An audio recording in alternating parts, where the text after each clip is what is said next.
When investing for the long term, it's hard to look past the benefits of personal deductible contributions to superannuation. These voluntary contributions allow you to reduce your personal income tax while also building retirement savings in a very tax-effective environment. In this video, we will explain how personal deductible contributions work, who can benefit from them, and the steps to make these contributions into your super fund. Personal deductible contributions are voluntary contributions that individuals can make into their superannuation from their after-tax income. By making these contributions, you can claim a personal tax deduction for the amount contributed. The tax deduction is claimed in the financial year the contribution was made, assuming you have allowed sufficient time for your super fund to process the contribution in the same financial year. The contribution is treated as a concessional contribution and therefore taxed by your super fund at the superannuation rate of 15% upon entry. The tax saving is the difference between your marginal tax rate, which can be as high as 47% when you include the Medicare levy, and the 15% super tax rate. To help illustrate the benefit of this, let's look at an example. Ben is 50 years old and earns an annual salary of $200,000 plus super.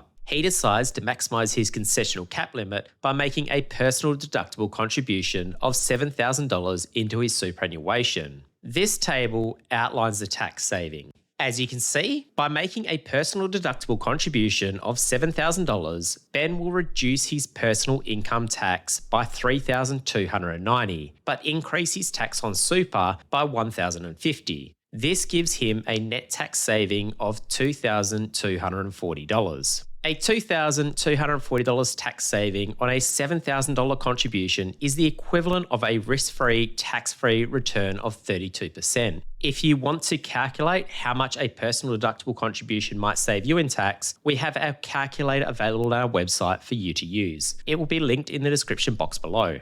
Before making a personal deductible contribution, it's important to ensure that you meet the eligibility requirements. That is, you must be under 75 years of age to make personal deductible contributions. If you are aged between 67 and 74, you will need to meet the work test, which requires working at least 40 hours over a 30-day period in the financial year. Alternatively, you may be eligible for the work test exemption, and there are contribution cap limits. Personal deductible contributions fall under the concessional contributions cap limit. In the current 2024-25 financial year, the cap limit is $30,000. Employer contributions and salary sacrifice contributions also fall under this cap limit, so be sure to factor that in. You may also have access to unused carry-forward concessional contributions, which you can utilise. More information on these types of contributions is linked in the description box below. After assessing your eligibility, making personal deductible contributions is a straightforward process. Here's a step-by-step guide. 1.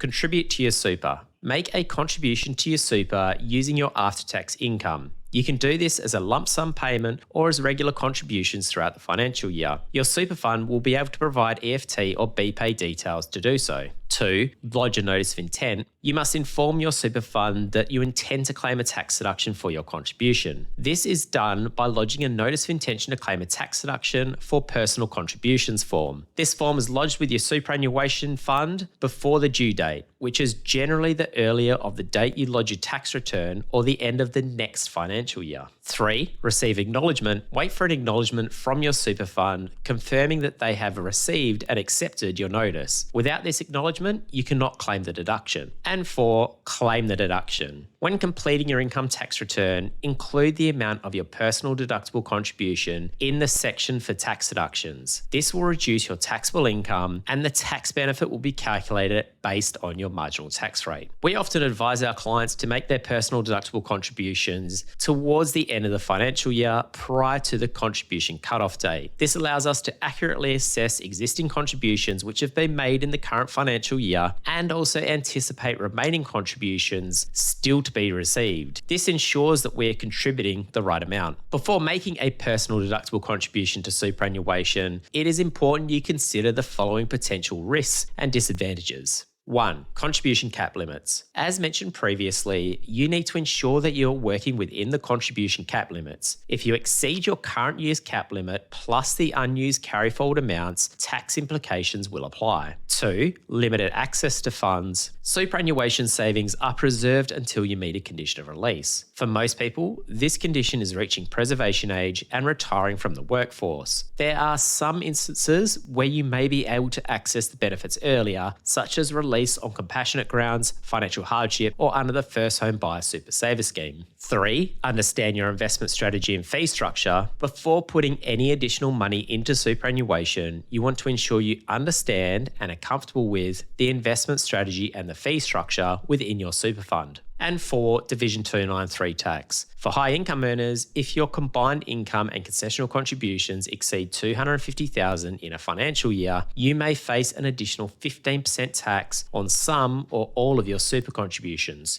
totaling 30% contributions tax.